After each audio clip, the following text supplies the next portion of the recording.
Sports complex here in what's a very sunny autumn day in Southampton. This morning's the first game of the L Lynch Trophy group based down here at the SSC for the next 3 weekends. 4 teams involved. The home team, Team Solent Kestrels, face off this afternoon against Barking Abbey London Lions, followed by Worthing Thunder against the Essex Rebels. Both games being streamed live here on Basketball England's YouTube channel. I'm Jerry Merrill, with me is Ryan Payne. Good afternoon, everyone. Great to see you, Ryan. Thanks for turning out today. Ryan, I know sort of all your experience coming up through the age ranks at Solent Stars, as it was, Rising Stars programme and things, and then sort of really sort of being a massive supporter of the club and coaching and giving back to the club. How do you see today's first game?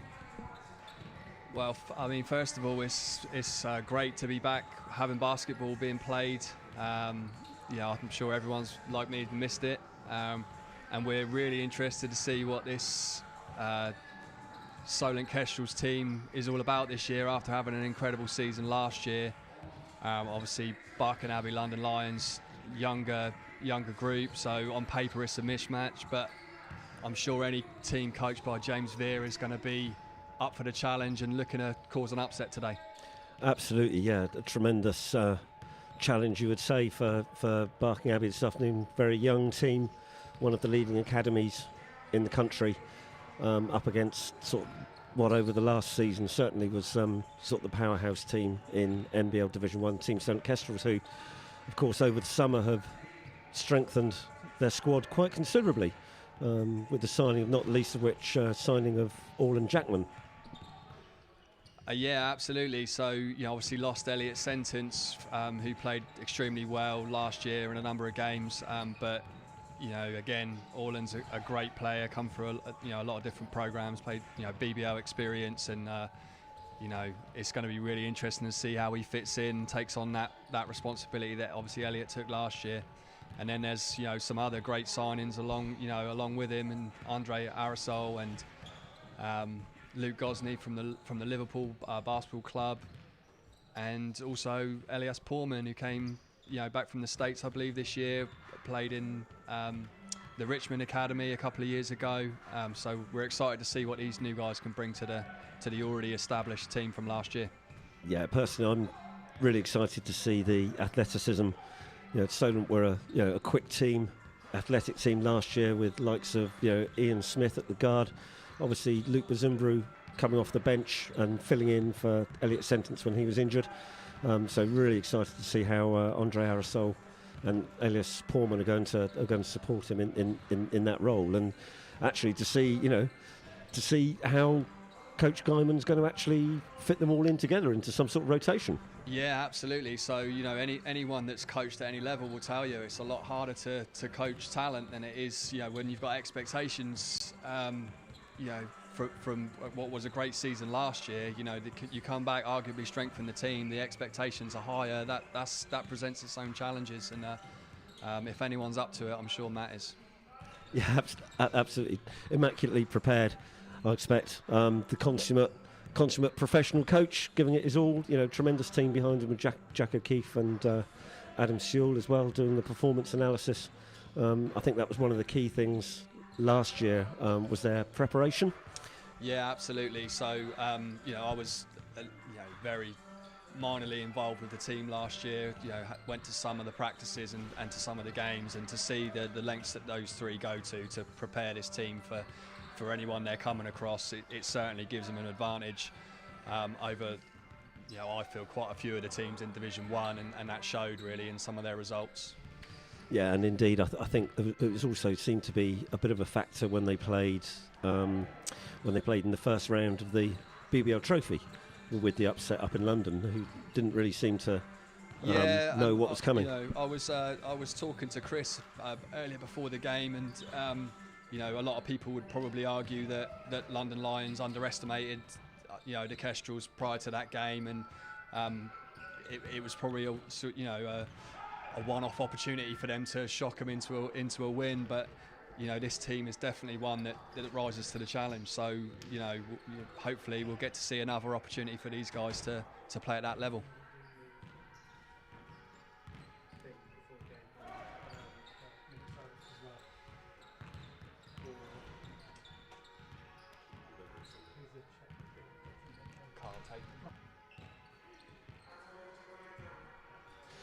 So just taking a look at Barking Abbey, a little bit less well known than Kestrels, but as we were saying, Ryan, one of the leading academies in the country, so they're going to be strong, and they have an excellent coach, James Veer, experienced with the international squads and things as well. So that we know that they're going to be well prepared. Looking through the team list, Veronese, a returnee who's certainly got plenty of experience behind him. It's whether I think players like him can actually bring the team, actually lead the team and take them with him and put up a fight against this strong Solent team. And I mean, these coaches are familiar with each other. Obviously, Matt, coaches within the Academy League and knows Barking Abbey really well from the academy side of things. We've said already, on paper this is a mismatch. We know in practice that rarely ever works out in the way that you describe it, and I'm excited to see what these guys can come up with. So we're now just entering into a minute's silence out of respect for the late great Carl Tatham, who sadly passed away day before yesterday. Solent stalwart and of course Great Britain and England captain.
One minute silence, of course, as we're saying, for honouring Carl Tatham, and also with today being Remembrance Sunday as well, remembering all of those people that gave their lives during conflict around the world over the years, so that we can all live the lives that we're living now. Carl Tatham, I remember, actually, I first came across him. He used to come into our school and coach with Marvin Johnson just after Solent were starting up, and he always had a smile on his face. He was always lively, he was always having a joke and a laugh, and incredibly inspirational guy. Yeah, and as someone who came through the junior programme, he was always, before my time, but always someone that was talked about very fondly as a great player for the club, and will be missed.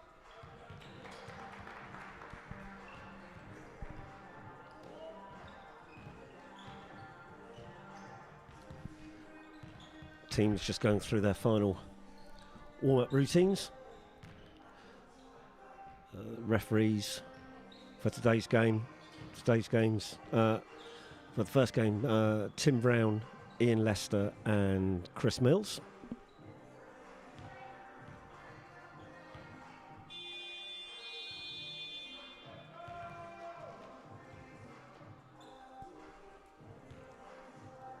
So it's been a long time coming, Ryan, but finally we're nearly here, back at the SSC for the first basketball of the season. It seems light years ago since we were up in Glasgow for the trophy final and the couple of games that followed.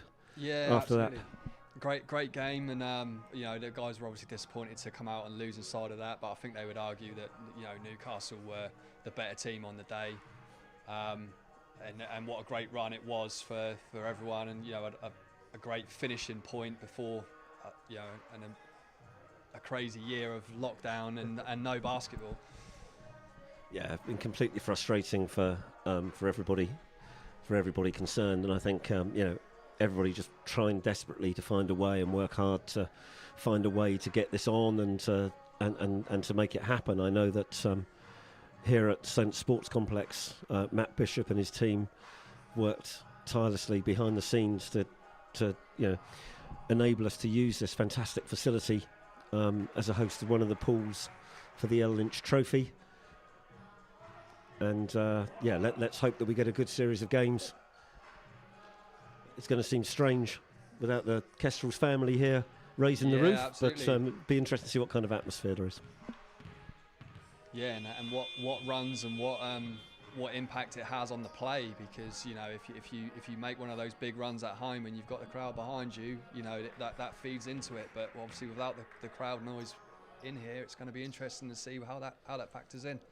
Absolutely. So the starting fives for Barking Abbey: number 5 Edric Okunola, number 7 Abiodun Adedo, number 12 Veron Easy, number 13 Flynn Boardman, and number 15 Jace Harrison. For the Kestrels, as you'd expect, very similar starting 5 to last season.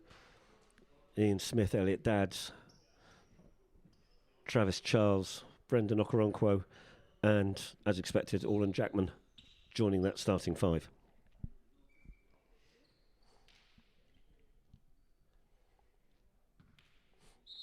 The players just taking the knee in respect of the Black Lives Matters movement.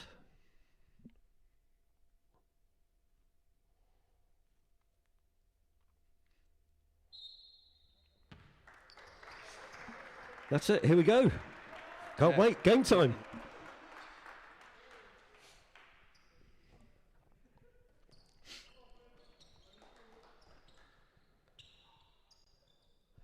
Adedo for Barking Abbey Lions, and Travis Charles going to jump it up. First possession to Solent. Elliot Dadds with the point guard duties to start off with.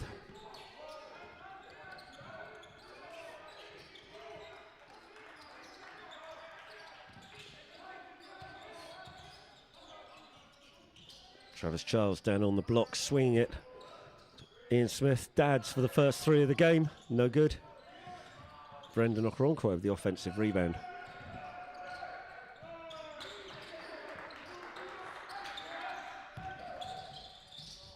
Orlan Jackman to the turnaround, won't go. Travis Charles for first offensive boards.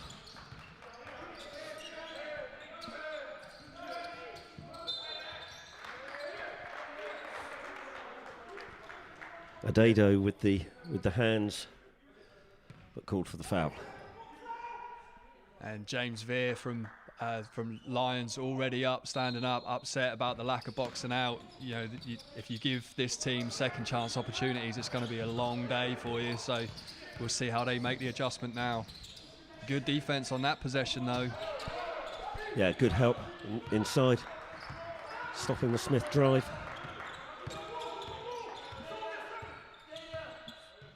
And you say about the offensive boards, though they were a good team on the boards last year, Kestrels, but with the addition of Orlan Jackman, you'd think they're going to be even more powerful. Yeah, so he's more of a physical presence, inside than probably Elliot Sentence was. It's going to be interesting to see how he slots himself into this team. Barking Abbey showing a little bit of full court pressure there on the defence, trying to slow up the Solent offence.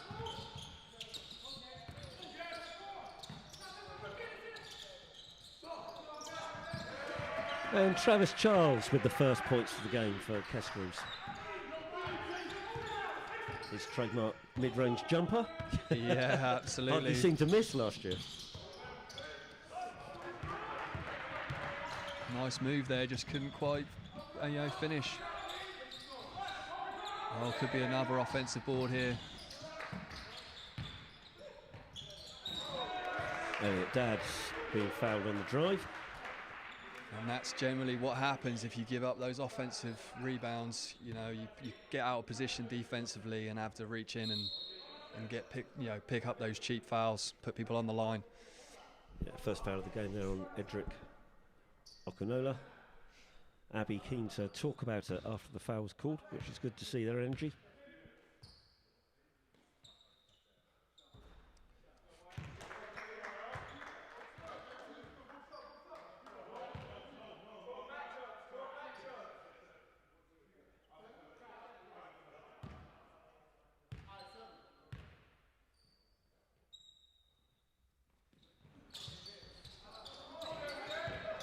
A rare double miss from the foul line for Elliot Dads.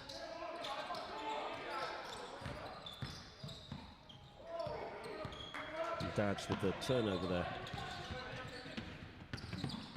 Abbey coming away, trying to get the break going. Pull up jumper for three, no good.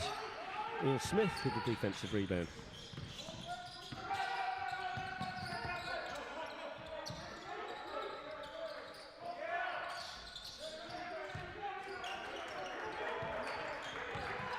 You'd have to say a bit of a stuttering start for Solent offensively, although that having been said, Barking Abbey come out with a great deal of enthusiasm on the defensive end.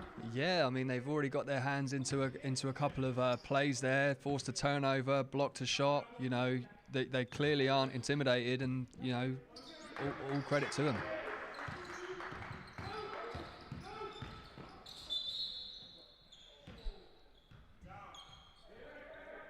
It's a little bit of a cheap foul there.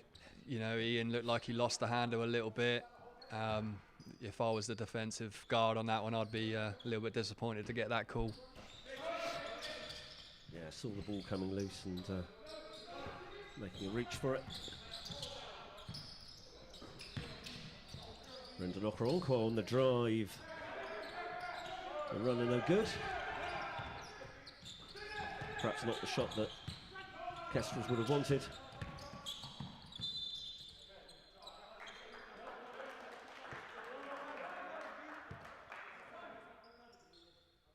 First foul of the game by the Kestrels. Elliot Dads called for his first on the reach.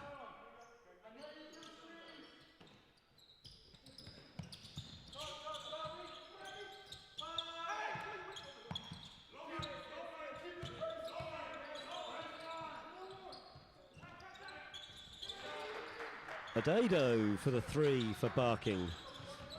Barking out into a one point lead. Just over 6.5 minutes remaining. Orland Jackman given plenty of time to spot up on the three-point line. Yeah, it was a great driving kick by Ian Smith. Drew a couple of guys to him, had two shooters on the weak side, chose the right one, and Orland hits the shot.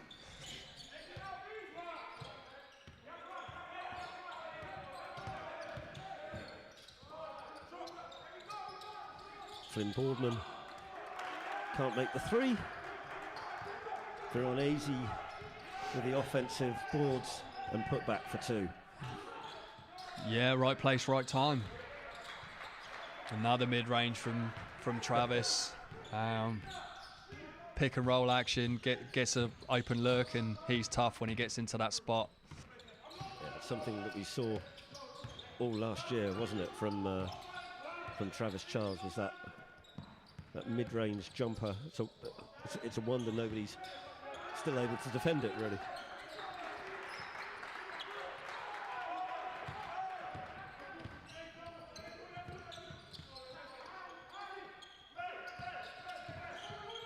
good help on defence there by Barking Abbey and recovery. Travis Charles' footwork too quick for the Barking defenders there. He's going to go to the line and shoot two.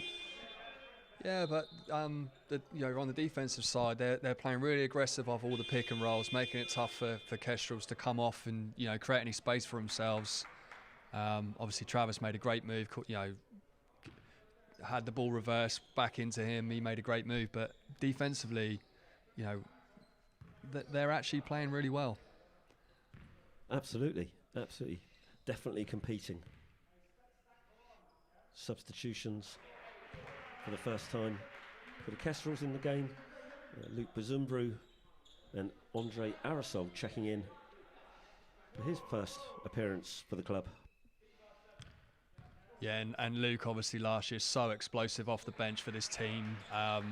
Always an X factor for them. It's interesting to see what energy he brings, and normally we would see up to a 10-point run as soon as he comes into the game, because he's just such a different matchup and look for the defensive team. Yeah, absolutely, and it'd be interesting to see that athleticism now with Smith at the point. Arasol and Bazumbru into the game. Can they break the game open on the break? Oh, big screen there from Travis Charles for Ian Smith. There we go, Ryan. Exactly what you were talking about. Quick drive, quick first step on the baseline there. Yeah, I mean, he's so tough on close-out advantage situations, so fast on that first step. And then if he gets 2 steps on you and he's at the rim, and we know what can happen.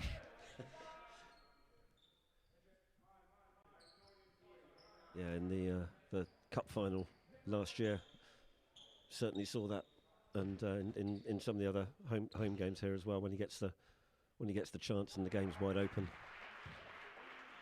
I mean, yeah, he loves to play an open court, so if they force turnovers and he gets out onto the wings and out into transition play, that's where the excitement starts to come in, because he brings a dynamic to the team that no one else certainly on last year's team could bring. Travis Charles taking a breather, just under 5 minutes remaining. John Lashley into the game for the first time for Kestrels.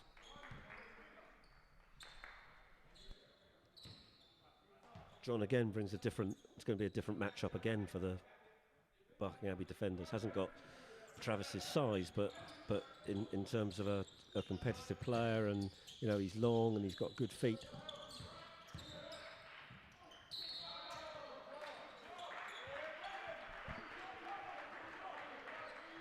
Travelling violation there called on Sean Sampson, and again Abbey keeping up the pressure on the inbounds.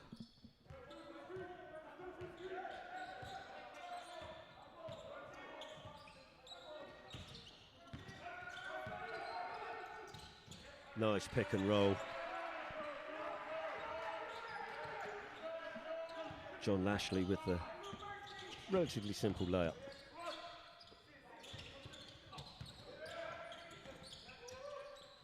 Penetration and kick for the 3. Nothing but net for Veronese. Much needed basket for Barking, keeping them in contention. Yeah, and it was great spacing. They drew the help, had somebody in the corner. He gets open, knocks down the shot. Great basketball. Okoronkwo unable to convert on the penetrating kick at the other end.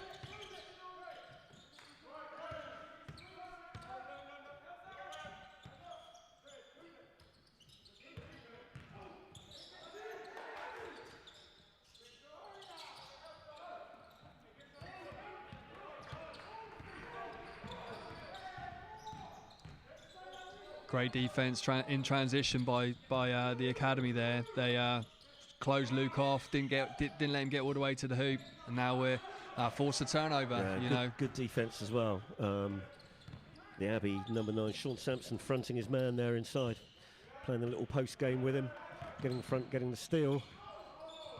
Okoronkwo on the break, can't get the layup to drop. Chamuma coming the other way for Barking. Nice step. draws the foul and one. Nice move inside. Yeah, great footwork, stepped through, got Lashley up into the air and drew contact and managed to maintain the concentration to finish. Great play. Matt Guyman certainly ringing the changes early in the match. Luke Gosney, who's at Liverpool last season, coming on for his debut. And Chris Scarlett checking into the game for Kestrels as well. So, you know, yet another even stronger outside threat now with Scarlett into the game.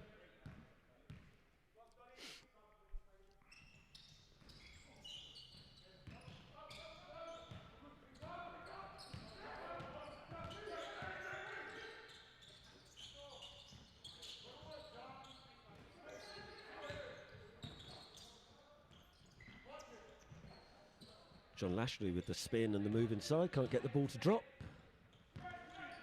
Yeah, it was a great rebound by Boardman there in traffic against two, because they would have lining up to put that back in off the John Lashley miss.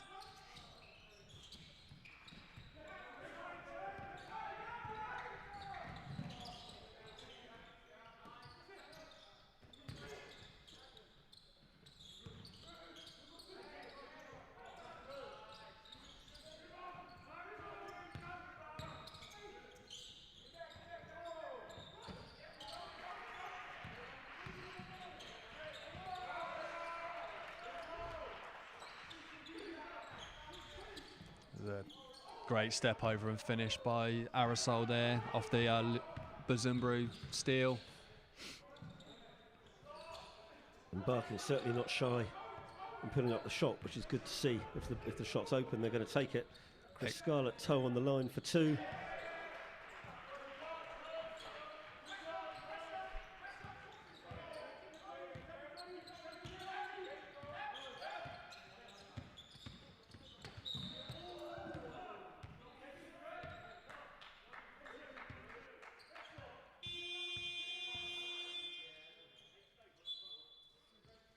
Andre Aerosol's first foul of the game, sending the Abbey player flying.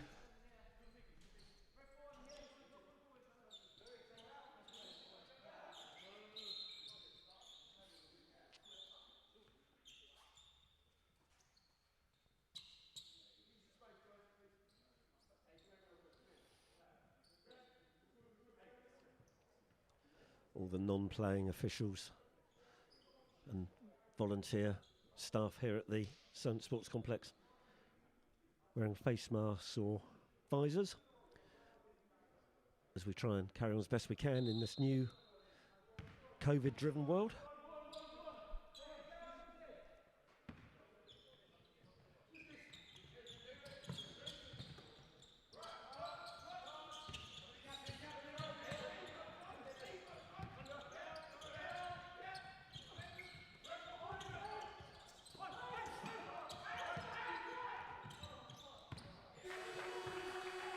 Bit of pressure coming there from Kestrels, just stepping up at the defensive end.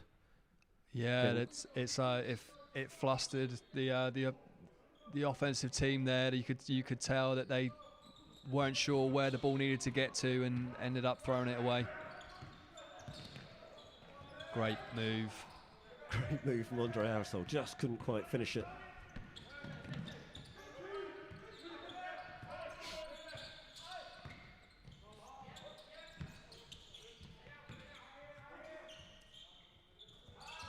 Nice shot, catch and shoot on the kick there. Boardman, I think, 13. Yeah, Flynn Boardman. He's had a solid start to the game. Key rebounds. He's looked good. Andre Aerosol knocking down the jump shot there as we're into the last half minute of the first quarter. It seemed to be a slow start, Ryan, but it seems to have speeded up as we've gone on. The tempo of the game increasing.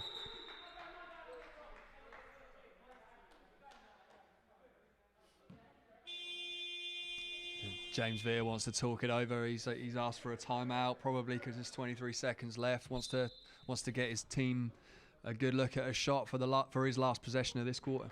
Absolutely. Travis Giles currently leading all scorers in the game with 6 points.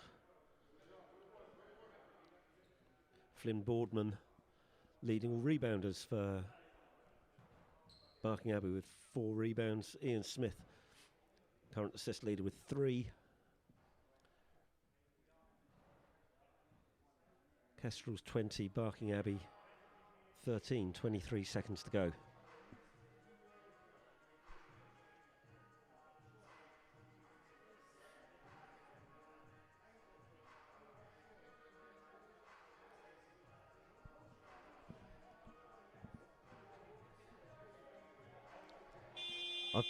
I've been pleasantly surprised, Ryan, by the intensity and tenacity of the Barking Abbey squad to start off with. Could quite easily have come in and not fronted up to the challenge ahead of them, but they've grasped it with both hands and accepted the challenge and really going for it. Yeah, certainly in that first quarter. I mean, it's a 7-point deficit they're facing. They come out and get a basket here, and it's all to play for the rest of the game. And like we said, they don't look intimidated by this this team at all, and all credit to them.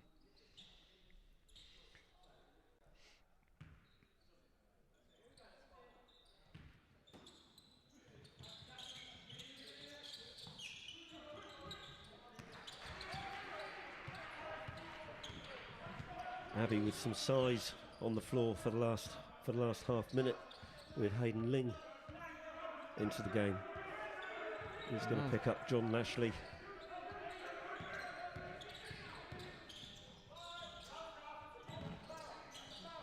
Nice move by Andre Arisol again. Couldn't quite get the ball to drop. Abbey coming away. Couldn't quite get the shot off with the last possession of the game. Another little interesting thing happening here. So the ball gets changed at the end of the quarter. The ball they were using will be sanitised, ready to come back into play. Every little precaution that can be taken, I think, is being taken. Yeah, I mean, you can see the table officials sanitising their hands at the same time. It's all the little intricacies of what is, I guess, although I hate the term, the new normal. It's all the precautions being taken to protect people from this horrible situation that a lot of people have been presented with this year. Absolutely, good to see everybody complying with all the things that are being asked to do as well around the centre coming in today.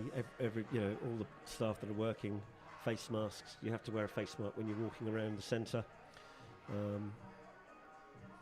And then in certain positions, obviously the playing staff, the players, referees, no protection that they can wear really, but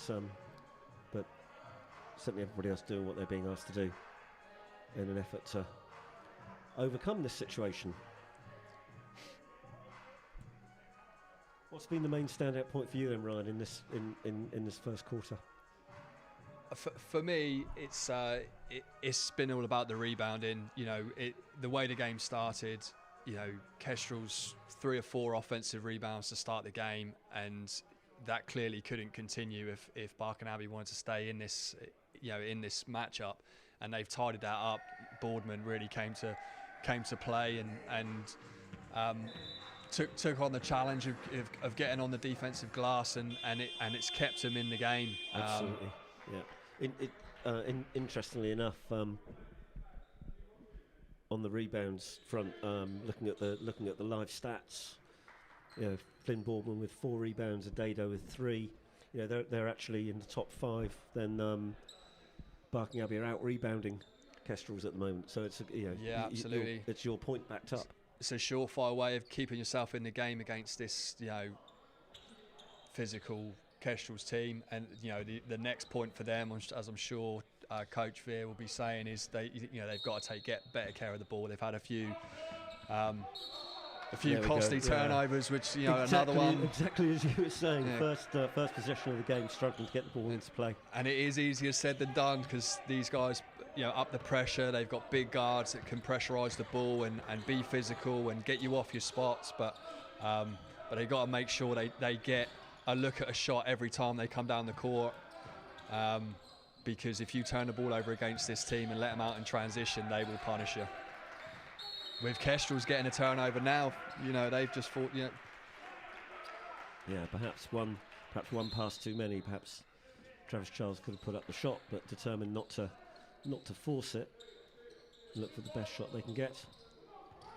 Actually a jump ball, so the possession arrow goes back to Kestrels, but very could have easily been a turnover. Ball was deflected. You know, defensive team jumps on it. We managed to tie them up, but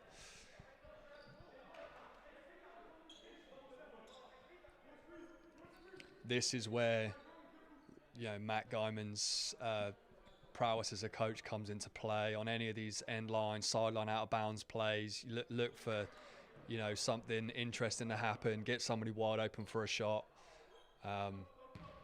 You can already see him set up for something. Yeah, Chris Scarlett coming off wide open here. Good defense though. Good defense. Barking Abbey getting a hand on the shot there. Great contest. Great contest. Veron Easy shown through reading the play.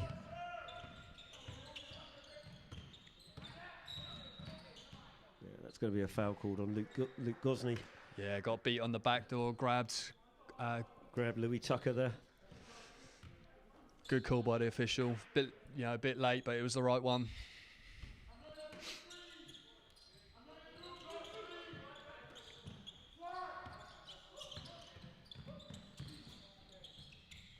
Veron Easy putting the moves on Luke Gosney, fancying his chances there. Can't make the Barking Abbey, can't get the outside shot to go. Aerosol coming the other way. Scarlett in the corner for three, no good. That height of Hayden Ling being put to good use on defensive boards for Abbey.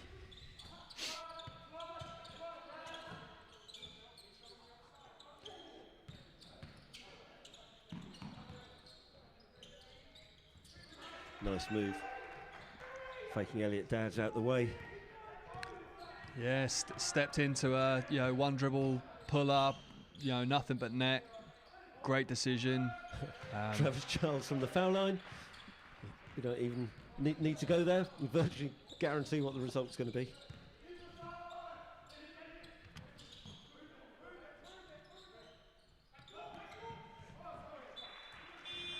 Nice backdoor cut.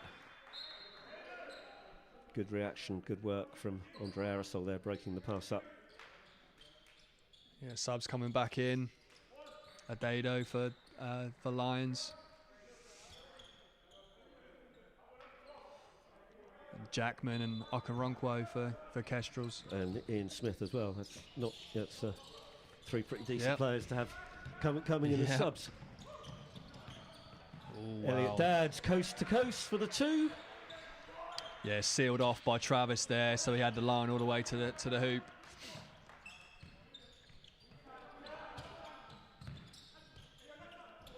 Ooh, nice Great spin move.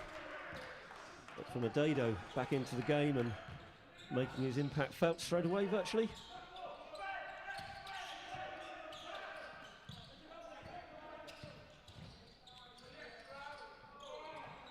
Another great rebound by Louis Tucker.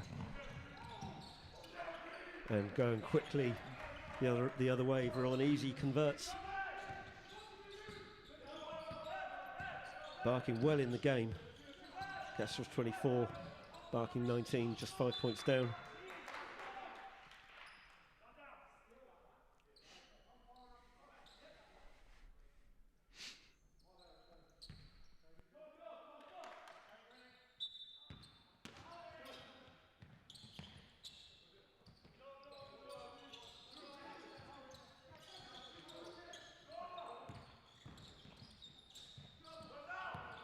Brendan Okoronkwo with nowhere to go there.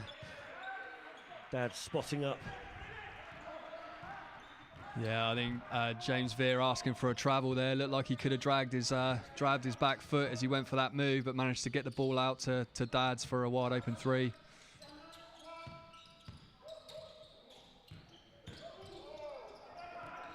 Strong move there. Yeah, Veron Easy using his strength and quickness. But number 9, Sean Sampson just couldn't keep a handle on it to keep it in play.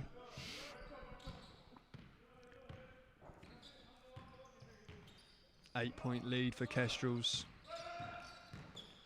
Okoronkwo strong to the basket. Nice move. Yeah, overpowered him on his jump stop with a great finish.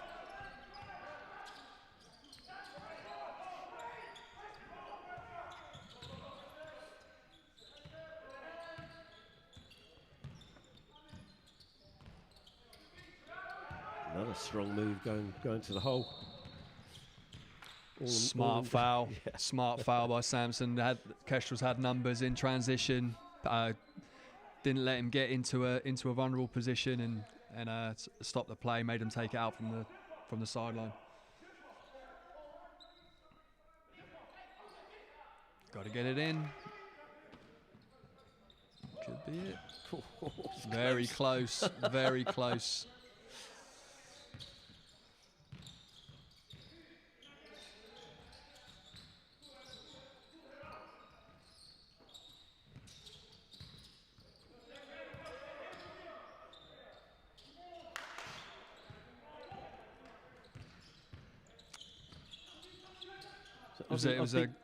Go on, Jerry. Go on. I was going to say I've been impressed with Louis Tucker on that last on the last defensive play there against Brendan. Yeah, maintained. Didn't let him get into the key. Yeah, you know, kept him out on the outside, and then you know, forced Travis into a contested shot. Dads with the three. He's finding the hot hand now, prompting the timeout from James Veer as Kestrels move into a 32-19 lead.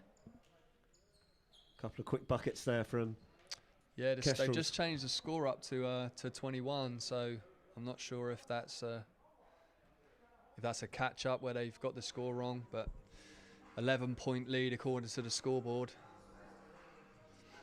I'm just going to go check it against our online stats at the same time to make sure. Live stats always just a couple of seconds behind with the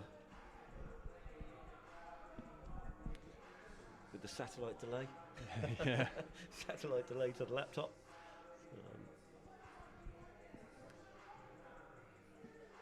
But yeah, we'll wait and see if that gets corrected. But yeah, out to an 11-point lead. All of a sudden, it happens just like that, doesn't it? You know, two or three. They're dynamite misses in transition. At one end, and two or three quick makes at the other. This team is just dynamite in transition. You know, that's why on the previous possession they fouled. You know, in the at the half court line. So to make them take it side out. Don't let them get into those advantage situations in transition where you don't have the numbers or you don't have the matchups you want. Give yourself a chance to set your defense and make them play out on the perimeter, because if you let them get into a transition game, it's going to be a long night.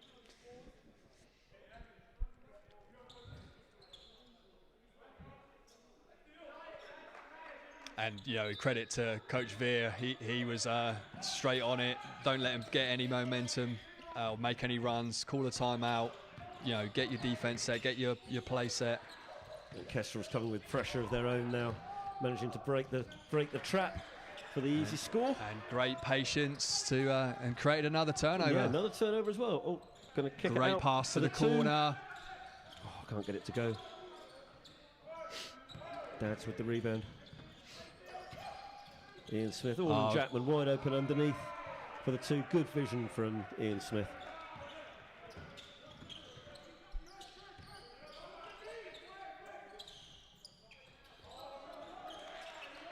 Huge shot. Absolutely. Abiodun Adedo and knocking down the three. He's not scared to let it fly out there. He's taken a couple of threes, all of which looked online to go in. A good team rebounding there from Abby as well. Adedo doing the work at both ends of the floor, blocking out Lashley and getting the defensive rebound.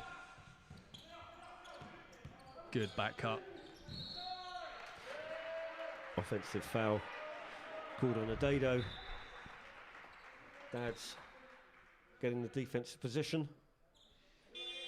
Official obviously seeing it that he was outside the restricted area. Yep. Although interesting to see where the floor's being mopped. Yeah.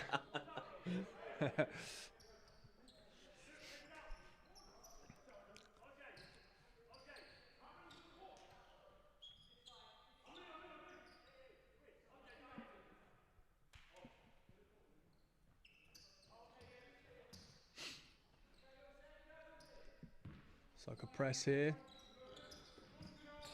Just pressuring up the court in man-to-man. Yeah, just trying to slow them down a little bit, don't let them get into any kind of rhythm. Ian Smith says, don't worry about that, I'm going to have a go all on my own. Can't get it to go. There's an offensive foul on the... Yeah, it looked like he pushed him in the back. A rare call in the UK game, to be honest, but they made it, and it was the right call. John Lashley's first foul.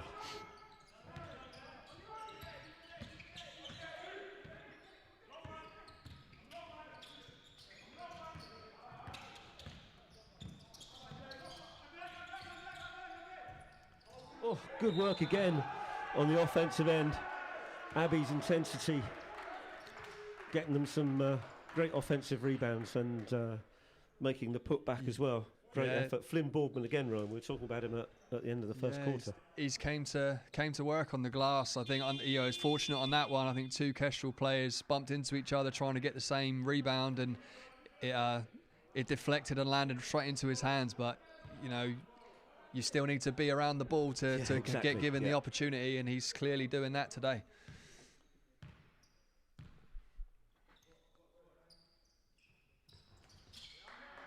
And finishes off the three-point play. 7-point lead for Kestrels.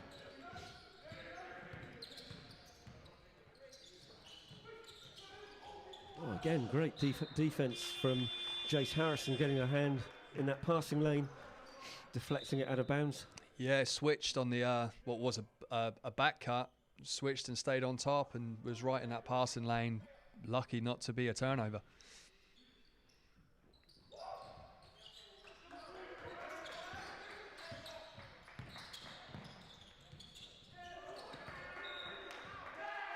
Again, great team defence.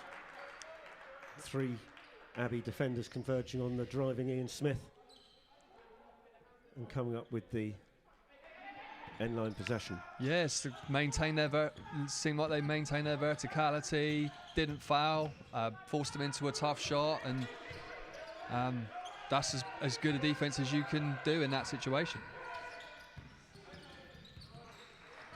Good hands from Orland Jackman there at the defensive end for Kestrels. John Lashley going strong to the hole.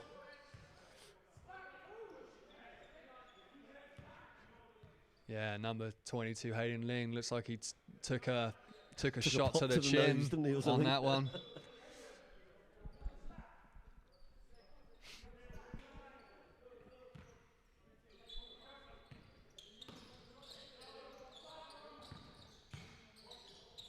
Great fake.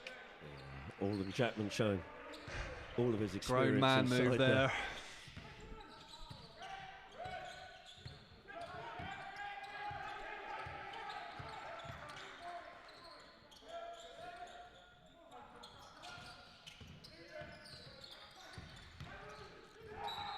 Yeah, offensive foul called on Veronese. John Lashley. Great defensive position on the switch. Yeah, and all of that's been started by both Brendan and Andre Aerosol with their pressure, forcing them into thinking there's driving lanes, and they converged on the spacing, and John's in the right position.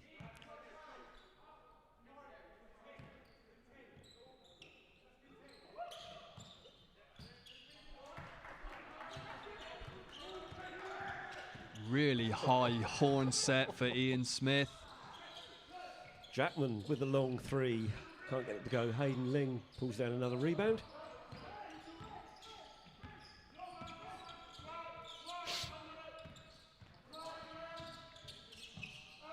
Step back three. Yeah, Kestrels with numbers there. Jace Harrison tying up Travis Charles on his attempt.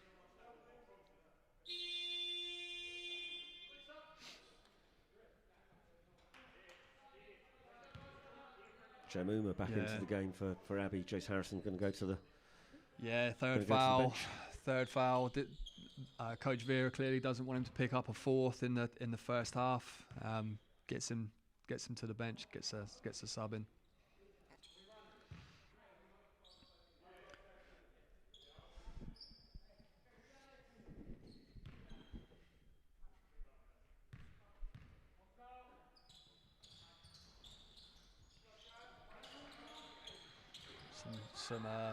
Some pressure coming up here again.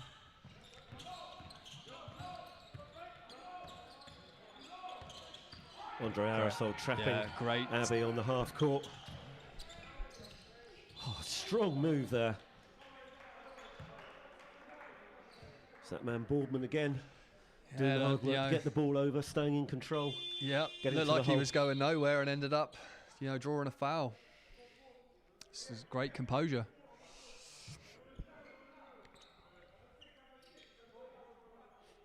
Elias Porman into the game for Kestrels. Ian Smith taking a rest. Matt Guyman certainly getting everybody plenty of court time, getting an early look. I think that's squad. I think that's everybody that's been in now.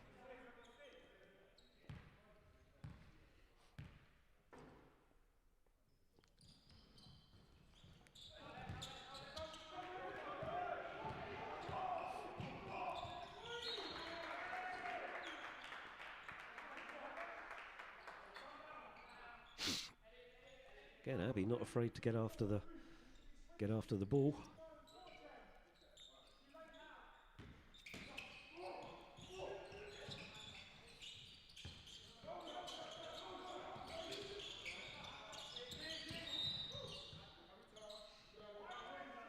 Smart play. Orlan Jackman. Yes, down low, making Ling reach as he made that first step by. Yeah, that's a veteran play. Knows that they're in foul trouble. Any foul's going to put him to the line, settle the team down, get a couple of easy ones, and veteran move.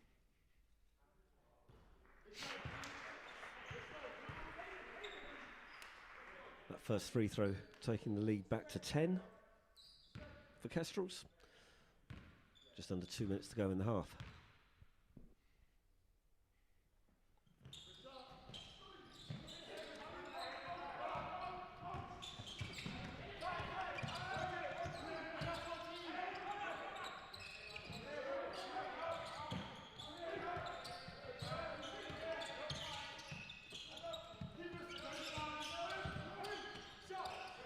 Boardman outside for the three. Good penetration and kick. Going easy with the assist. Boardman all over the place today. On fire, both ends of the court.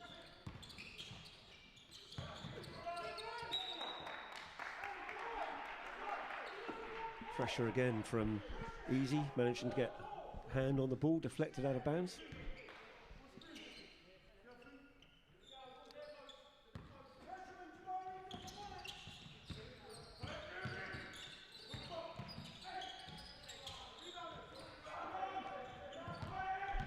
Arisol on the drive, can't get it to drop. Again, good defense. Defenders going straight up and down. Boardman in the other corner for three. Back of the rim, can't get it to go. Great outlet pass. Oh, great vision. Great vision from Travis Charles there. Putting the ball ahead of Andre Arisol for the drop in.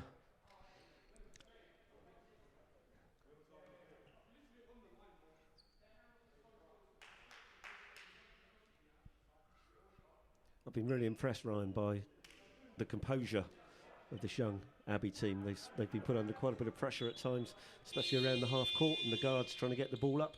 Yep. And with the exception of a couple of, I guess, nervous turnovers possibly in the first quarter, they seem to have really settled down and. Yeah, and they've made some really good decisions out of that pressure.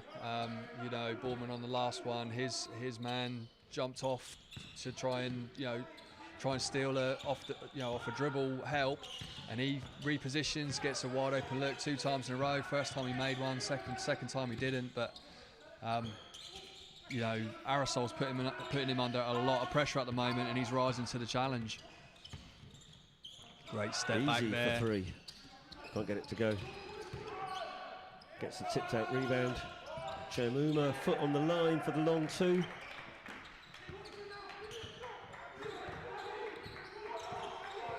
Again, recognising the, you know, contracted defence, kick it out, wide open shooter. 5 seconds to go in the half. Kestrels looking for a good shot. And again, I think that's really good defence by Abbey. They're hedging out on those ball screens and then reacting accordingly, not making the passes easy out to, you know, the open shooters. Jackman for the long 3 off the side of the backboard, can't get it to go. Good pressure to the last there, no open shot at all for Kestrels. And if you're Coach Veer going into the break 40-33 down, you know, you have to be pretty happy. You know, it's certainly not over in any way, stretch or form, and they've got a chance of getting it back. Taking control of the game the way that the last sort of couple of minutes of that half finished. Yeah, you'd have to say momentum with Abbey to a degree. And yeah, that's come absolutely. About from the, you know, defense. You know, good defense brings good offense, doesn't it? You know, it's always been talked about, and that's certainly been the case with Abbey in the first half of this game. So half time then here at the Solent Sports Complex in the first L Lynch game of this group. Kestrels 40, Barking Abbey 33.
So with just over 2.5 minutes to go here at the SSC in this first pool game of the L Lynch Trophy, based here at Solent, I'm delighted to have with me Matt Bishop, who's the chairman of Team Solent Kestrels and also, correct me if I'm wrong, sports partnership manager here, or head Something of sports like partnerships here at the Solent University.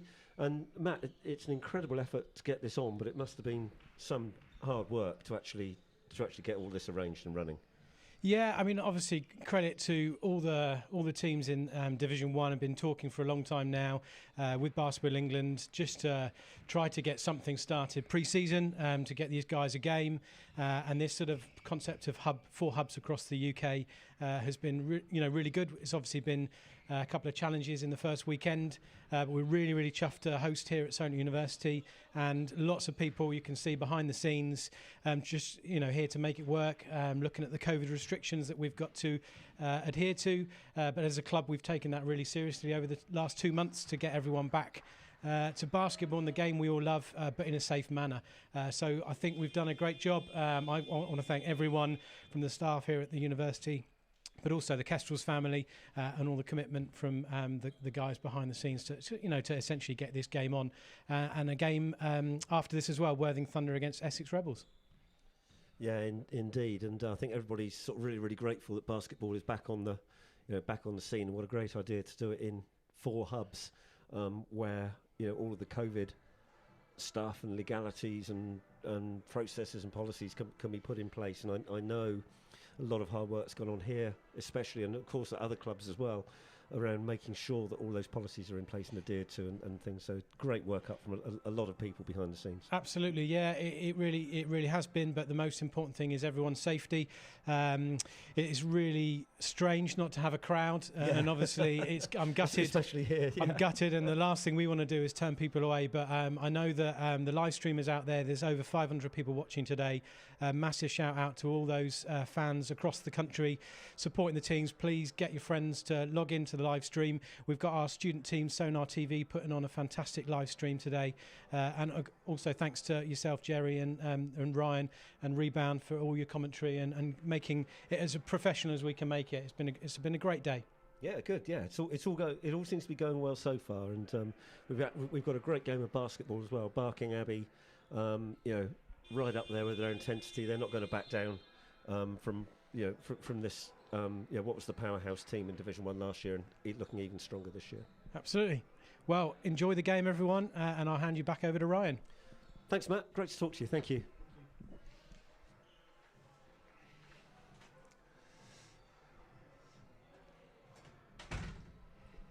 So here we go. Start of the second half. Just looking at the starting fives. Kestrels unchanged from their starting five at the start of the game. Boardman still in the game for Barking.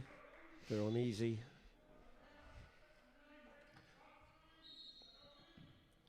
Chem Uma. Adado. And Adado. And just trying to think who's in the corner. I can't see the... It's number 9. Number 9. Sean Sampson. Starting 5 for Barking. Chamuma with the spin going baseline. Too strong on the 2 under pressure from Travis Charles. Sticking with the boards though. Chamuma. A lot of hard work on the offensive end there. Making sure he got the 2. Starting the way that Kestrel started the first half with the offensive rebounds and putback. Jackman can't get the 3 to go. Brendan Okwonkwo putting the hard yards in, getting the steal. A number of bodies hit the floor on that one. Brendan first to the ball. Referee stopping the game there to give the floor a wipe.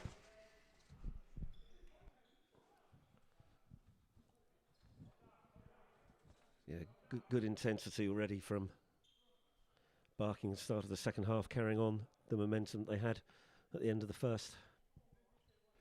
Yeah, and we said during the break that Coach Veer will be happy with the way that half finished, but they won't be satisfied with it, and they're going to come out and push to try and take the lead and take over the game. And Kestrels have got to step up to the challenge now. Absolutely, yeah. No pressure really on on Barking coming into this game. Nice pass from Ian Smith. Travis Charles with the relatively simple put in. Travis Charles leading all scorers with 11. Another offensive rebound. Great defense by Brendan.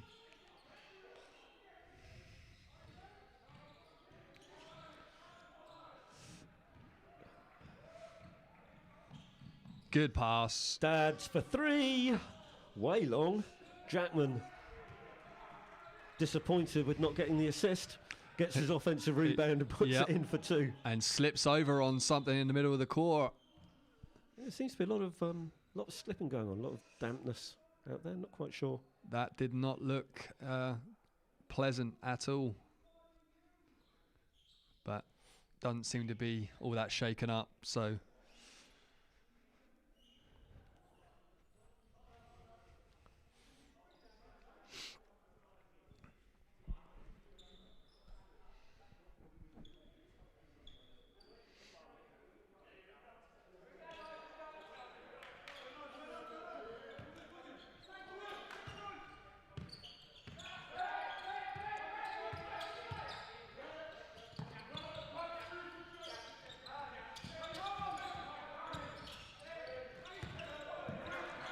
Kestrels up in the communication defensively and is feeding into their energy.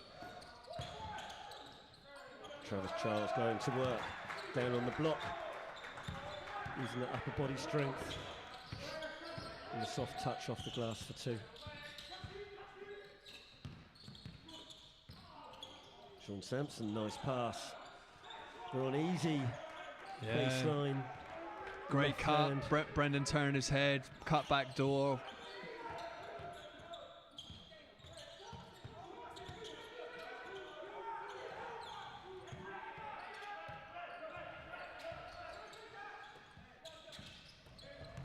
Great fake.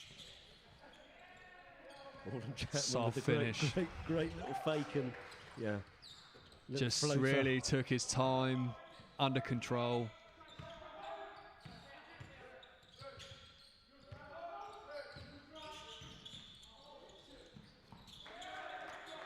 And Boardman again.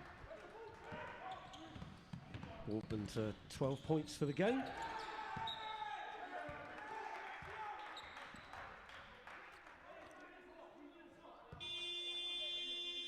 Brendan looking for a foul from the referee here, but it looked like he may have initiated the contact into his defender, and the weak side defender came over the top and just took the ball.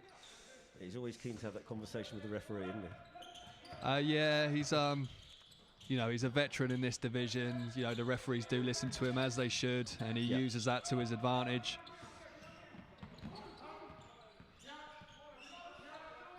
Very high basketball IQ player. Yeah. There's another great move by Adado against Travis. Initiate the contact, get him on his back foot, and then just put it in off the backboard.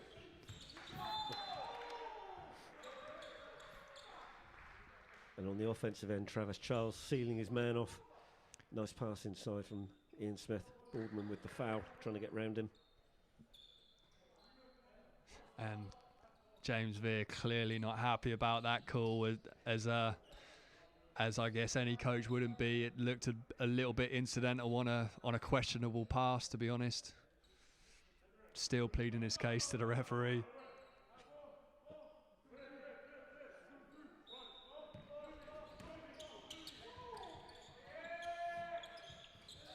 Andre Arisol in the corner for 3. And those are the kind of plays that will really upset you as a coach, because it's gone from a foul which you thought was wrong to a wide open 3, and that's how runs happen. Again. Adado fouled on the 3-point shot.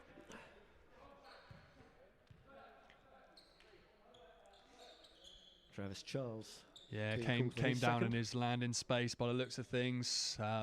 Hit him as he's on the way down, and it's a relatively new call, to be honest. It was one that never used to get made, but no, that's right. But now with the sort of prevalence of people coming down and rolling ankles and things like that, you've realised that it does actually put shooters off to have someone run up underneath you when you're trying to come down and land. Your concentration's on putting the ball in the hoop, and you're not thinking about where your feet come down. Yeah, it's a difficult one, isn't it? You want to challenge. You want to challenge the shot, but it's your full momentum when you're trying to dash out there. As you know from your playing days, Ryan, you had quick feet and quick hands. You were great at challenging the outside shot, and it's difficult to stop that momentum sometimes. Yeah, absolutely. It's another level of athleticism to know where to put your feet down as Brendan drives hard to the basket to his right hand and kisses it softly off the glass. Nice move. But it's a very tough balance to get. Lovely pull up 3 from Veron Easy, making it look easy. Okoronkwo spotting up on the weak game side now. For the 3. Quick step from Aerosol. Short on the front of the rim. Ian Smith gets the boards. Travis Charles is going to go strong to the hole, working some space for himself, using that wide body for the little jump hook there.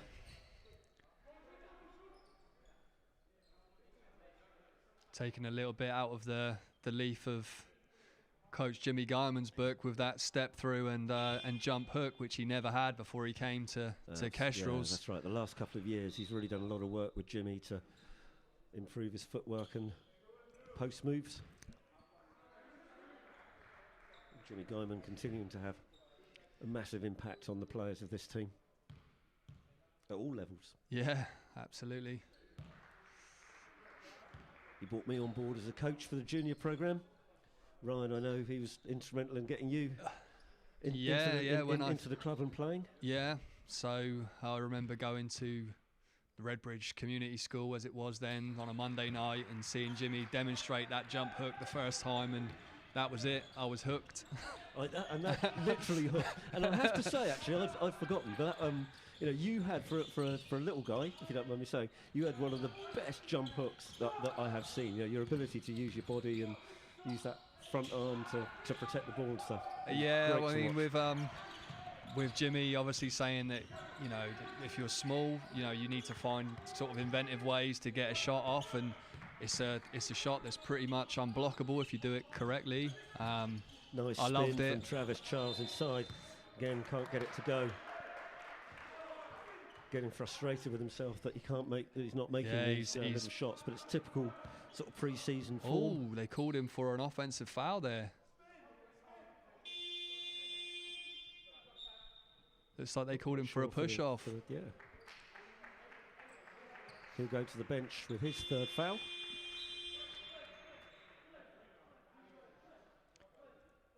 Still an 8-point game, Kestrel seem to have upped their intensity defensively, but it's not had an impact on the scoreline.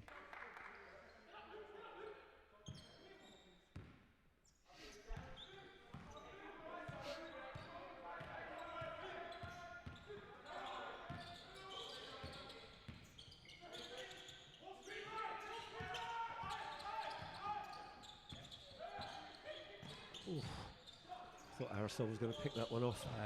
He was all over it, knew exactly where it was going to go, just one step too late.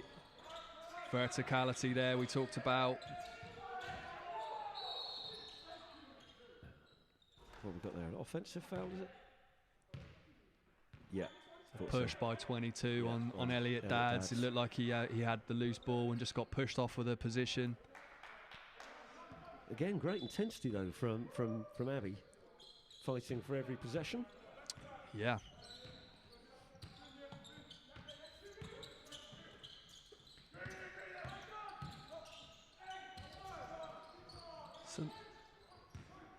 Aerosol hitting the deck there under pressure from Hayden Ling as he drove to the basket.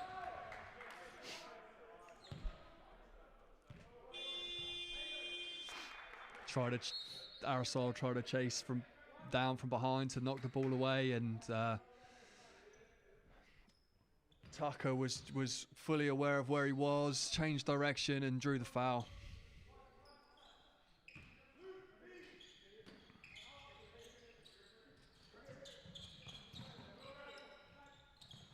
And then nice hits a contested three in the corner. Nice shot, very uneasy. That's 15 points for the game so far.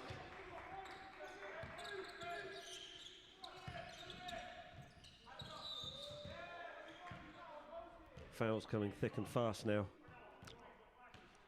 Both teams upping the intensity.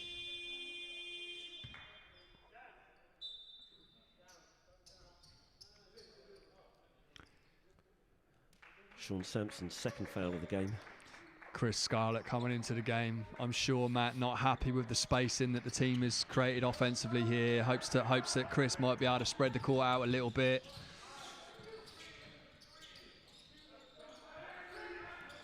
Could be. Yeah, you can see James there signalling to Jace Harrison saying, keep your eye on Scarlett.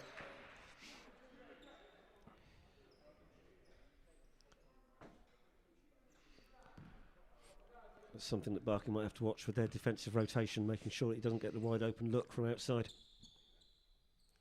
Because if he gets on a roll, as we saw in the home game against Flyers in the trophy last year, he can destroy you.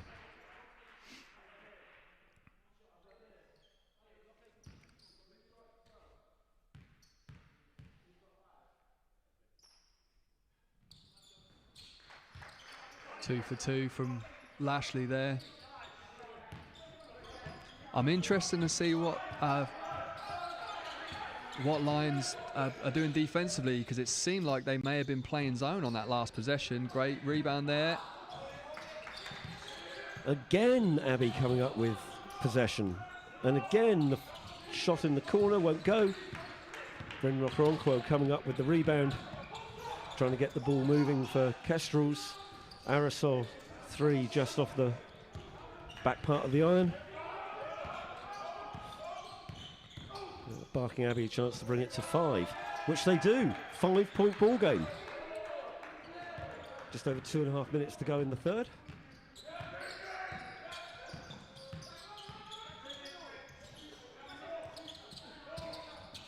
Bazumbru dribbles it off his knee. Abbey ball in line.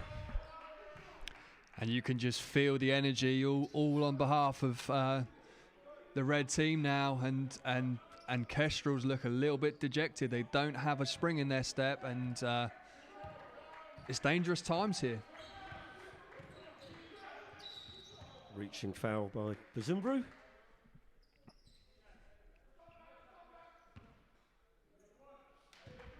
Yeah, you have to say, Barking Abbey growing in confidence every minute of the game,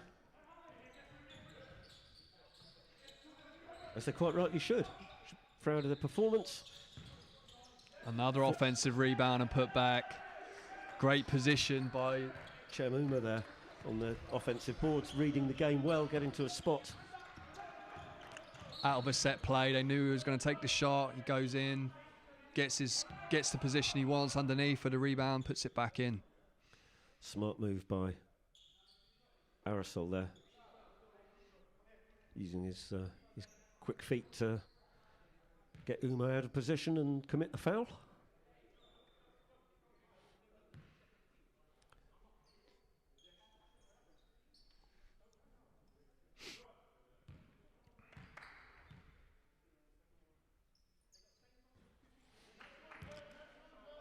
Kestrels haven't been convincing at the free throw line. I'd like to know what we're going to take a look at the stats now and see what their percentage is, but they've missed a couple of key ones.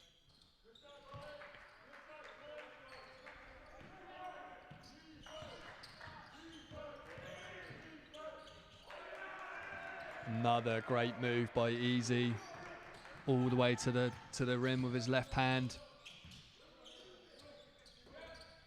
Playing with a lot of confidence at the moment.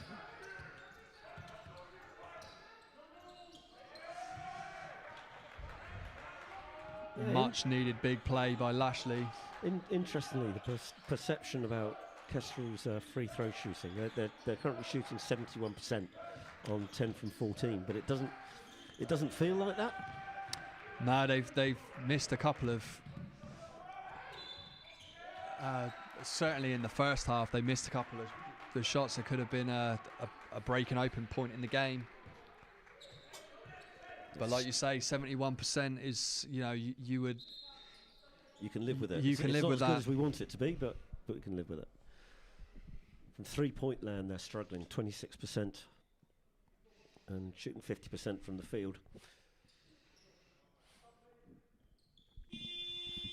Abbey, similarly, 71% from the foul line. Haven't gone to the line as many times. 36% from 3-point land and 50% from 2-point land. So both sides very evenly matched on the scoring. Yep. On the shooting percentages side.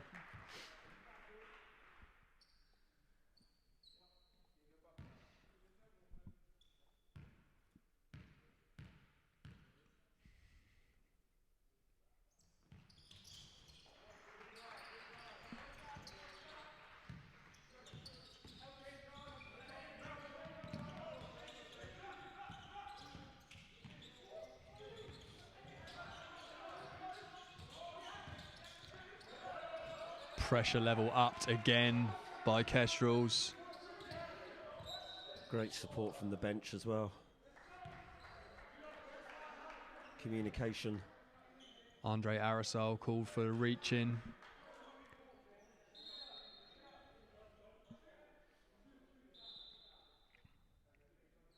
And free throws the rest of the way now for the last minute and 8 seconds of this quarter. Interesting, you know, Coach Guyman always wanting to play an up-tempo game. Interesting watching Barking Abbey, almost with a similar philosophy, reluctant to slow the ball down, keen to get to the basket, get by people.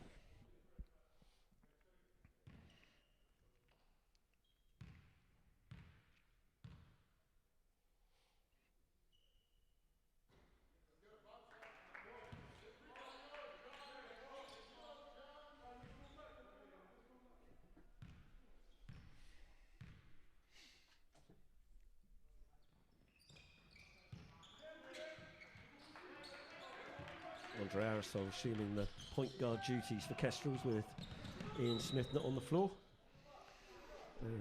Bit of a cheap foul reaching from behind from Louis Tucker. As you were saying, Ryan, 3 free throws all the way from here.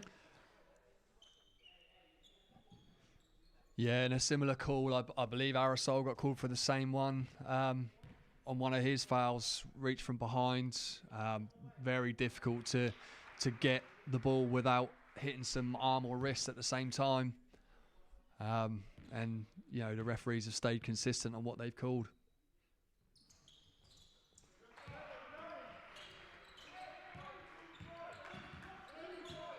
Last minute of the game, 7-point lead to Kestrels. Possession to Abbey. Kestrels will get the ball back for another possession.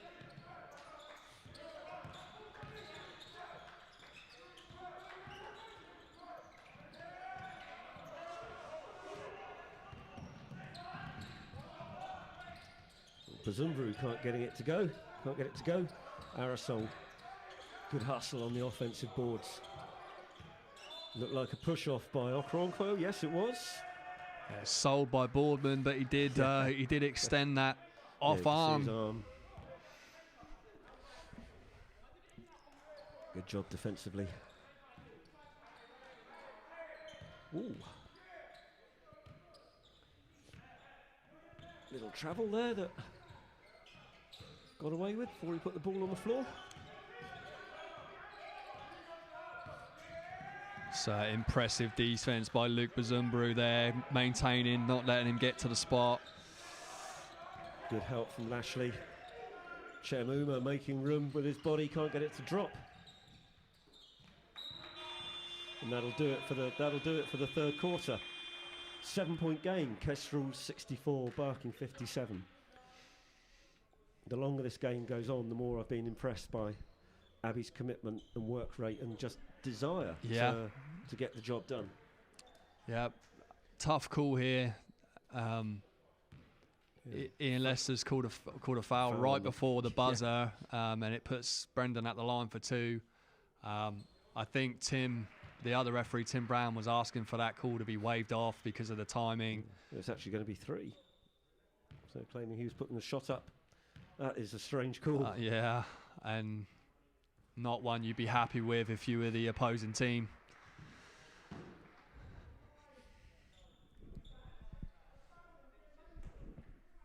So takes it from a 6-point lead to 7-point lead to a 9-point lead. Brendan making 2 out of the 3 free throws.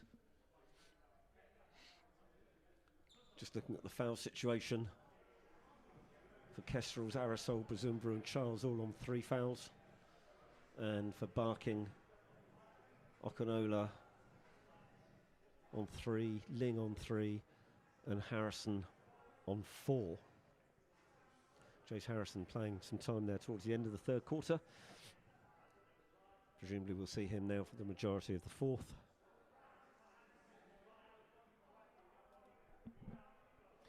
Veron Easy leading all scorers with 19 in the game so far. Supported by Adado and Boardman, both with 13. Chem Uma with 8. And Louis Tucker with 2 for Barking for the home team Solent Kestrels. Travis Charles is 15, Andre Arison 13. Orland Jackman, who's been quite quiet, I would say, through this game, has 12. Elliot Dowds has 8. Brendan Okoronkwo has 8. And interestingly, Ian Smith, who was last season's MVP, yet to score. And you've got to give credit to Coach Veer and his team that they've basically shut out the last year's MVP, league MVP, out of the game, and he certainly hasn't had the kind of impact that you would expect from a key player on this team.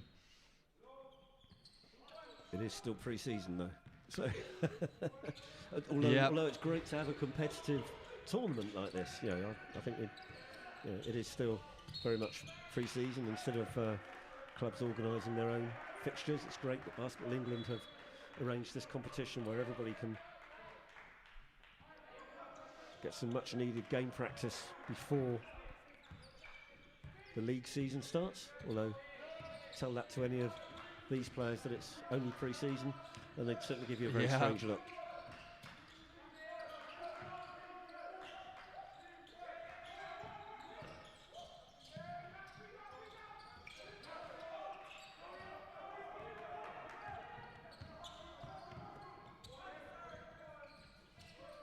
Chris Scarlett trying to get going.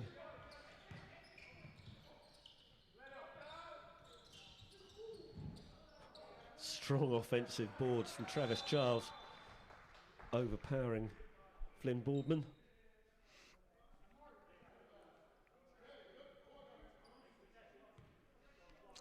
Yeah, Travis got a clean look at the first one from the short corner, front rim, bounced back to him and just followed it up, collided with Boardman and then stuck it back in. Didn't he? Yeah.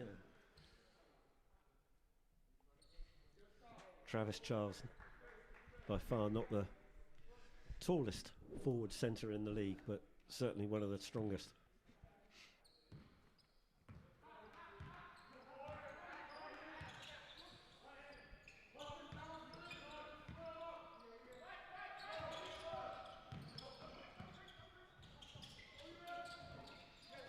Gang rebounding now.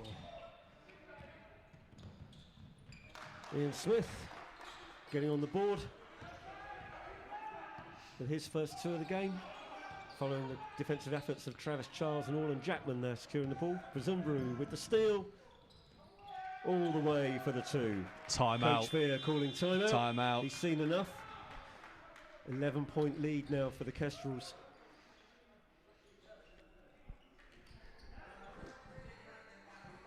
Going to draw up a play by the looks of it.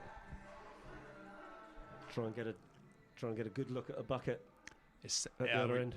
We talked about it in the first quarter, but those turnovers, they limited them in the middle 2 quarters, and it really, they got a shot every time down, and clearly last couple of possessions, empty possession, and it's turned into a run out by the Kestrels. You just cannot give them those easy opportunities to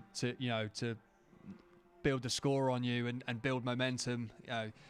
Especially when they've got crowd here, it's an even bigger deal for them because the crowd just feeds into their energy. We miss them. We wish they were here, but under current circumstances, we can't have people here spectating. So I hope we're enjoying it at home if you're watching. Absolutely, yeah. I think we were saying at half time, over 500 people watching this broadcast by Sonar TV from Solent Sports Complex on the Basketball England YouTube website, and over 400 people on the live chat, I understand. Certainly seeing a tight game of basketball. Yep. If not the best exhibition that Solent have ever put on, but as we've been saying, there is going to be some rustiness from both sides. And now nice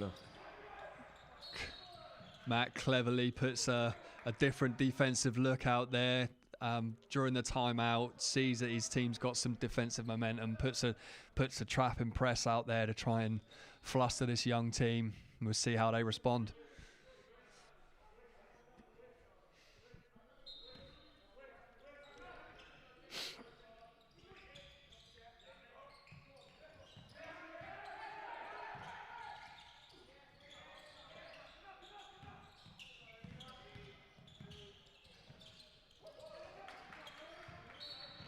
Big rebound by Orland Jackman.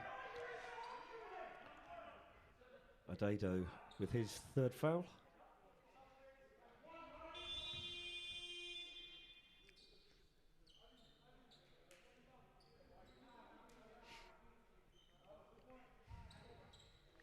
Louis Tucker goes to the bench and Sean Sampson back into the game for Barking Abbey, showing a little bit of full court man.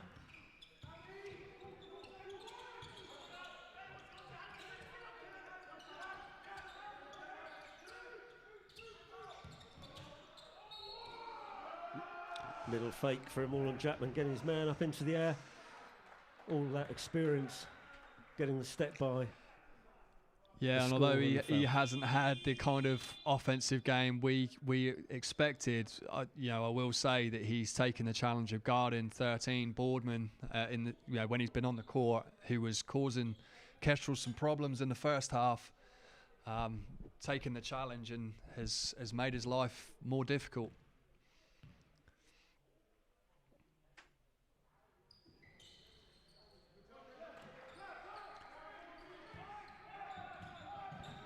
All of a sudden it's an 18-point game.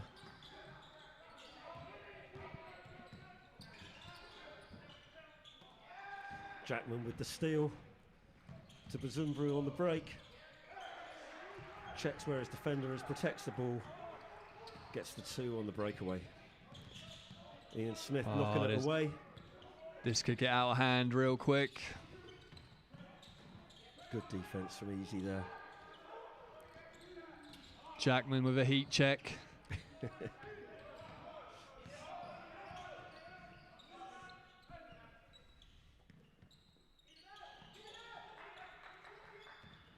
Good back cut. Pass.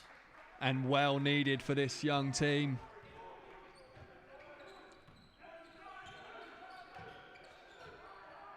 Easy's been great in the second half of this game. Jackman with the Travis Charles, with the turnaround for the two.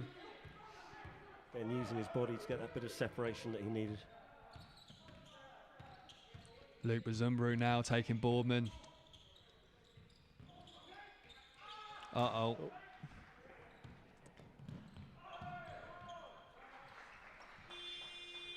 Another timeout from Coach Veer.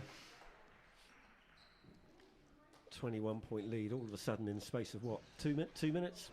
Yep, and this is the team that we come expecting to see from Solent Kestrels. Obviously, shaking the rust off for their first game, but this is what we saw for the most part of last year, forcing turnovers, getting out in transition, putting pressure on other teams, getting them in foul trouble, and when they do that, they're a difficult team to contend with for most teams in this division. Absolutely. Last year was just relentless defensive pressure, wasn't it? You know, yeah, absolutely. All over the floor.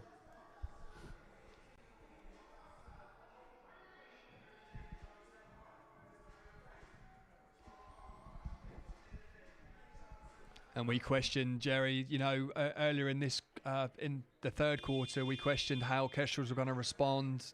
You know, they came within low single digit, of the Kestrels score, and we questioned, would they make the adjustments needed? They clearly have. Now it's back to Abbey. Can they turn it around and get themselves back into the game? Absolutely.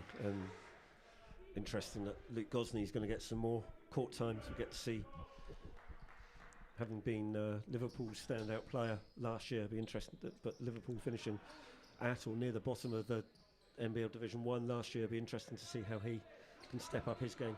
So he's here he's transferred to Solent University for his studies. And clearly, you know, one of the attractions being the opportunity to play with this squad as well. Gordon with the quick three. Big rebound. Off the back of the ring.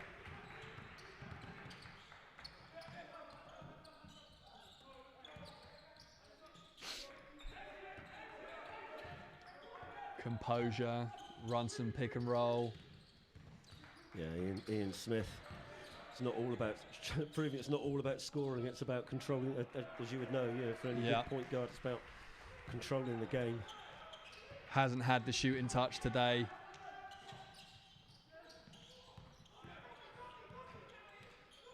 But great ball movement. Fantastic leads ball to a movement three. from Barking. Oh, Luke was wide open for a run out for the hoop. Ian either didn't see him or didn't want to take the risk.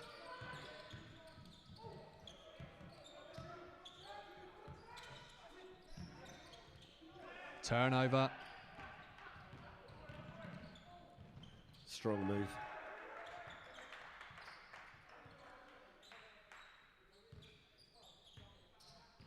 Edric Okanula.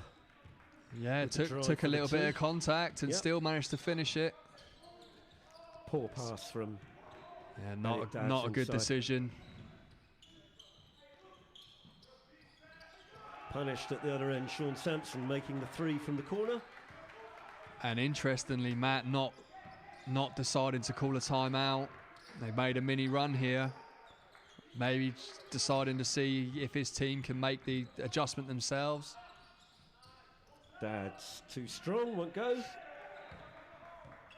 Strong big defensive rebound from Okanola.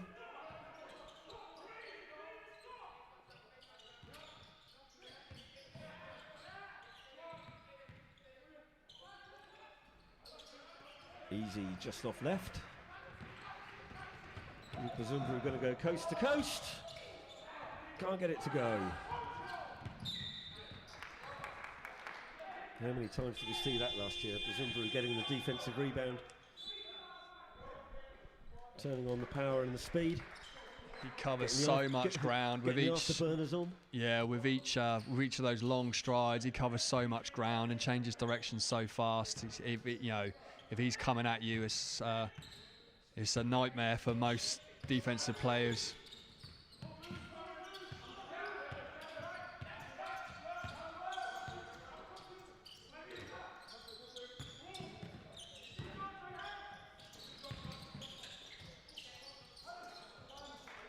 Great awareness of where the ball was there, knocked free.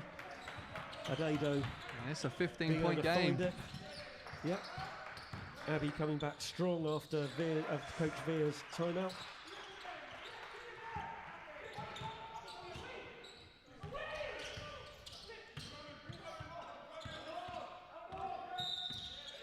Oh, 8-second violation. Andre Arisol just staring him down as he's bringing the ball up court. Baldwin not having anywhere to pass the ball with Kestrels putting some all-court pressure on. James Veer clearly having some strong words for Adado from the sideline. Didn't know what play they were supposed to be in, or didn't do something he was supposed to do. Veer clearly not happy about it. Ooh. Oh! So Adado clearly expecting the offensive foul to be called. They're looking at the ref. No whistle. And they said he was within the circle. Nice pass. Oh, Gosney can't get it to go for the open bucket. Good look from Ian Smith. Abbey coming back the other way.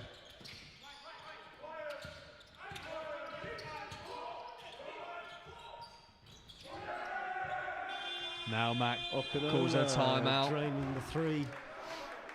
And Matt's going to go and have a talk to the referee about that missed offensive foul call, saying that it wasn't help defense, so the charge circle doesn't come into play. It was his defender guarding him, and he just barreled him over.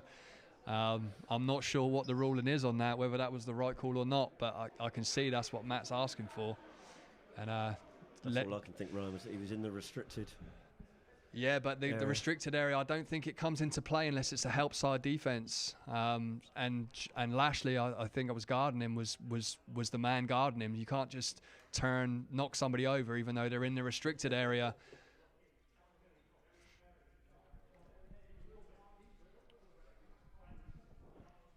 But, you know, as an add-on to that, you play to the whistle. No whistle was called. No was blown. Adado puts the ball in, and it, you know, feeds into the Abbey run, and here we are, 12 points, and we've got our answer. Would they respond? Yes. 2 3/4 minutes to go still.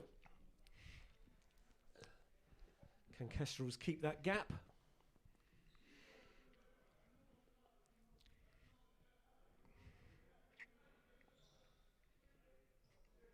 Certainly been an excellent performance from Barking, and depending on how other results go over the next 3 weekends, if they can keep the gap close, and if the points difference was to come into it after the game's completed, see who progresses, then they've certainly done themselves no harm here. And Abbey in zone here, which notoriously has always caused Kestrels problems, at least for a few possessions. Is that few possessions enough? But no. Good defence from Adado and a great composure from Ian Smith. Just better offense by Ian Smith there, hangs and finishes.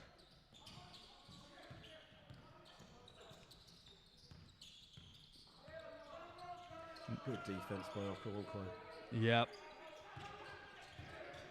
Oh, split the screen. Can you get Tough shot. Just over 2 to go. Still a 12-point game. That was a really heady move by Boardman. Okoronkwo, no good. Ian going to reset here, use the clock.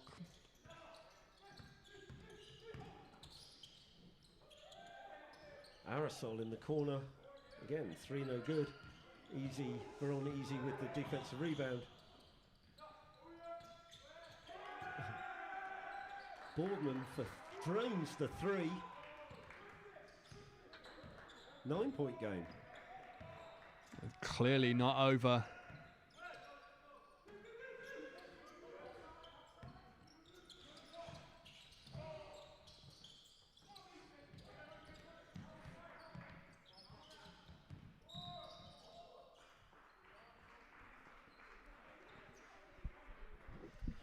Okanola with the blocking foul as Brendan Okoronkwo looked to go baseline.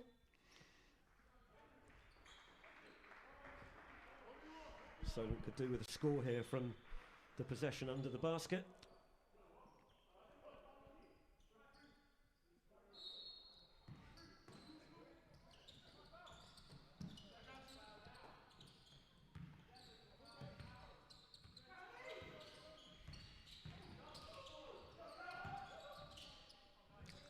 Luke Gosney going strong to the basket for the 2. Referee calling a timeout. Yeah, Gosney attacked the close out there. Late help. Just checking the clock.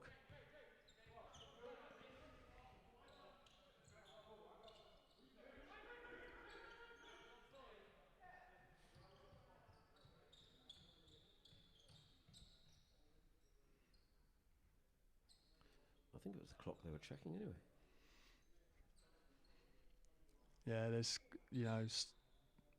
clearly some discrepancy in either they're changing a foul number here on the scoreboard for Okinola and putting up his 4th. I don't know if that's the change or maybe some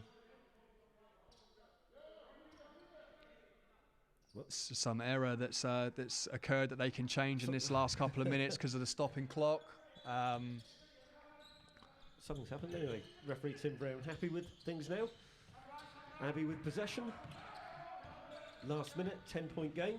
They're on easy. He's going to go strong to hold. Kicks it. The Boardman in the corner. Great defensive stand by Gosney. Came across to help. Great rebound there. Okinola getting up for the rebound. Oh, travel. Just moving that back foot.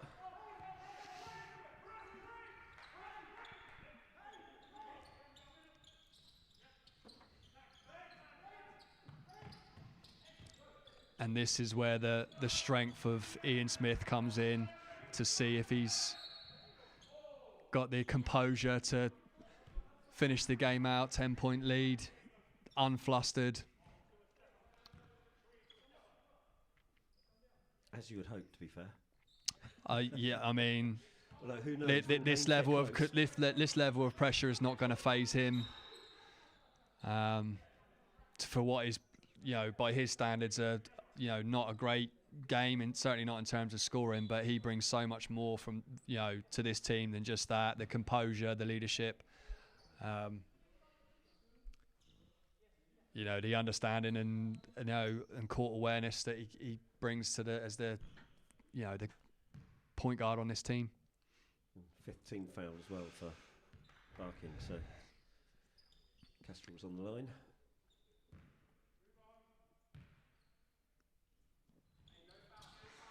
He makes 1 of 2.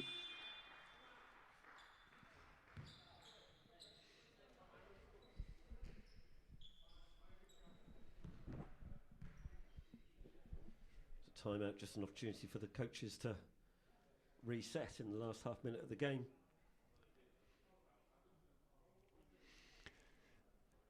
Good little test for situations to come, just to see how the team can carry out your instructions for the last half a minute.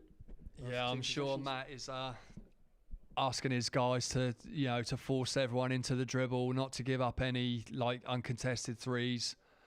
You at this stage, 11-point lead, 30 seconds left. You're going to give up a 2, but not a 3. It's that the 2s aren't going to get them back into the game, and you can go down and make free throws at the other end.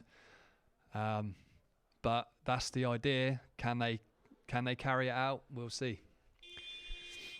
They're on easy, and Travis Charles, the leading scorers in the game with 21. Travis Charles with a double-double. His 21 points going along with 10 rebounds.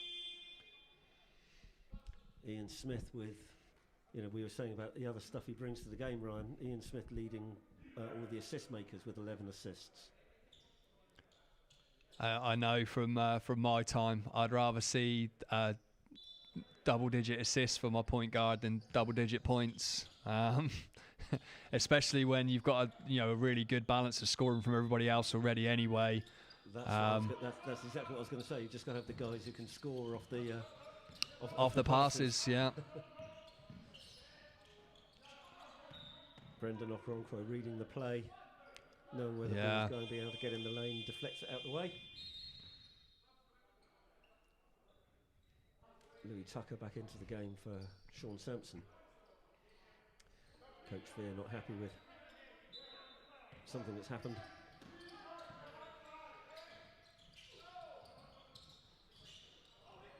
Going easy, can't get the ball to drop. Luke Gosney, the offensive rebound. Yeah, Barking going to commit the foul. Stop the clock, give themselves a possession at the other end, see if they can break something open. I think if they miss on the next possession, they'll probably walk it out, allow Kestrels to walk it out. We've been talking, Ryan, about Flynn Boardman's performance during this game. He's got currently 18.7 rebounds and 6 assists. So all-round game. Yeah. I've been impressed with his performance. He's another one that's been completely unflustered by Kestrels' pressure. Still competing now. I mean, goes all the way too tough strong miss, on the layup, and they're going to let him dribble it out. Kestrels will dribble it out now for the game. Well, Kestrels have got the result that they wanted, but possibly not in the manner that they wanted. But it's still been a good run out and a good workout for both teams. But I have to say I've been really impressed by Barking Abbey today, and their work rate, their effort, and their desire to compete. Yeah, you know, Coach Veer's obviously got them competing at a high level, and they will need to, because they've got a relative lack of experience at this level with the youth that they have. You can make up with it for it with effort and intensity, and they've clearly shown that. So hopefully they can continue that, build on it, and we'll see what they can do in the rest of this competition and into next season. Absolutely. So that's the end of Game 1 here at the Solent Sports Complex today. In this first round of matches in the L Lynch Trophy. Hope you've all enjoyed this production on the Basketball England YouTube production. Thank you to Sonar TV out of Solent University here for their great efforts so far in this first game. Ryan, it's been great to catch up with you again and to have you alongside in the commentary box. Thanks for having me. Thanks for your insight. I've really enjoyed it. Hope all you good people at home have as well. And we'll see you for the next game, which is Essex Rebels against Worthing Thunder at 3 o'clock. Should be a great game. Take care, everyone.